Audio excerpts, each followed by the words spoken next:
ভিক্ষুকের টাকা মেরে দিলেন আওয়ামী লীগ নেতা। ঘটনা ফরিদপুর। যিনি মেরে দিয়েছেন তিনি রানিং চেয়ারম্যান, সাবেক আওয়ামী লীগ সভাপতি। এ ধরনের একটু নিউজ দেখলাম কালবেলায়। এখানে আমার প্রশ্ন, আপনারা কেন এত হইচই করছেন? এই মিডিয়াওয়ালাদের হইচই বেশি। ভিক্ষুকের টাকা মেরে দিলেন, ভিক্ষুকের টাকাও কিন্তু বাজারে চলে। সেটা কিন্তু এমন জিনিস না যে ভিক্ষুকের টাকা বাজারে চলে না। যে টাকা বাজারে চলে সেটা ভিক্ষুকের টাকাই হোক, সেটা এটিএমের টাকাই হোক, এটা কিন্তু বিষয় না। বিষয় হলো গিয়ে টাকা। একজন লোক ঘুষ খায়, তার টাকাও কিন্তু বাজারে চলে, তার উপরে কিন্তু লেখা থাকে না ঘুষের টাকা। অতএব এই যে সিস্টেম, এই সিস্টেম থেকে বেরিয়ে আসতে হবে। আর এই সিস্টেম থেকে বেরিয়ে আসতে লাগলে কী করতে হবে? নীতি নৈতিকতার ভিতরে থাকতে হবে। নীতি নৈতিকতা বর্জিত হয়ে গেলে তখন এগুলো নিয়ে আর কোনো লাভ হবে না। যারা ঘুষ খান তাদের টাকা যদি বাজারে না চলতো, তারা জীবনেও কোনো দিন ঘুষ খেতেন না। ভিক্ষুকের টাকা যদি বাজারে না চলতো, তাহলে ভিক্ষুকের টাকাও কেউ ঘুষ খেত না। অতএব ভিক্ষুকের টাকা প্লাস জনসাধারণ টাকা যারা ঘুষ খান, এরা জানেন যে এই টাকা মার্কেটে চলে। তো যে টাকা মার্কেটে চলে সেটা মানুষ কেন খাবে না? যারা লোভী তারা খাবে, যারা লোভী এবং পরের অর্থের উপর নির্ভরশীল, এরা এগুলো গ্রহণ করবে। লোভী মানুষের কোনো জাত নেই। হিন্দু নেই, মুসলমান নেই, বৌদ্ধ নেই, খ্রিস্টান নেই, ক্ষুদ্র নৃতাত্ত্বিক গোষ্ঠী নেই। লোভী হচ্ছে কি একটা আলাদা জাতি। এদেরকে মনুষ্য জাতি বললে ভুল হবে। এরা হলো গিয়ে চতুষ্পদ জাতি। এদেরকে চতুষ্পদ পশুর সাথে তুলনা করা যায়।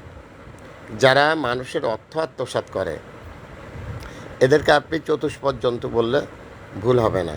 এবং এদের লজ্জা শরম এত কম থাকে, এদের মতো নির্লজ্জ, এদের মতো বেহায়ে, এদের হায়া নেই, পর্দা নেই, নারী নেই, বুড়ি নেই, পিত্তি নেই, ফ্যাপসা নেই, এদের কিছু নেই। এদেরকে জুতো দিয়ে বাড়িলেও এরা ঘুষ খাবে। ঘুষ খাওয়া এমন একটা নেশা, ড্রাগের থেকেও মারাত্মক। ড্রাগ আর কি নেশা? ড্রাগের থেকেও মারাত্মক ঘুষ খাওয়ার নেশা।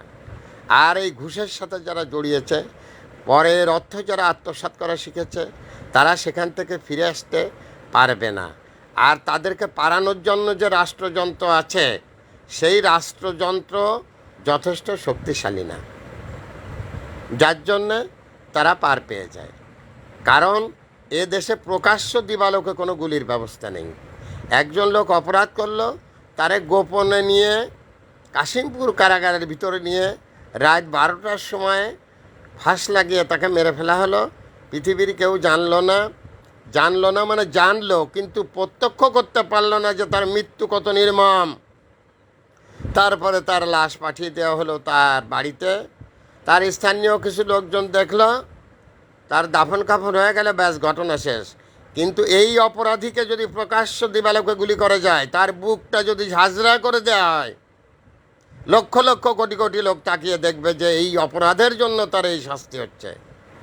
তখন পৃথিবী থমকে যাবে, অপরাধীরা থমকে যাবে। কিন্তু তা তো না। দেশের বিচার ব্যবস্থা যেখানে ঠিক থাকে না, সেখানে এগুলো কোনো বিষয়ই না।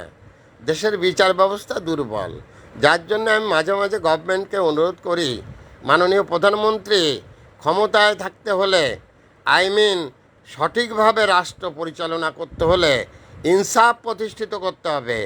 আর ইনসাফ প্রতিষ্ঠিত করতে হলে আপনাকে হার্ড অবস্থায় যেতে হবে, শক্ত অবস্থানে। এইভাবে মনে শোনা করে আওয়ামী লীগের লোকদের মাথায় হাত রেখে আপনি রাষ্ট্র পরিচালনা করতে পারবেন না। এই আওয়ামী লীগের লোকেরা হচ্ছে এখন আপনার জন্য বড় ধরনের সমস্যা হয়ে দাঁড়াচ্ছে।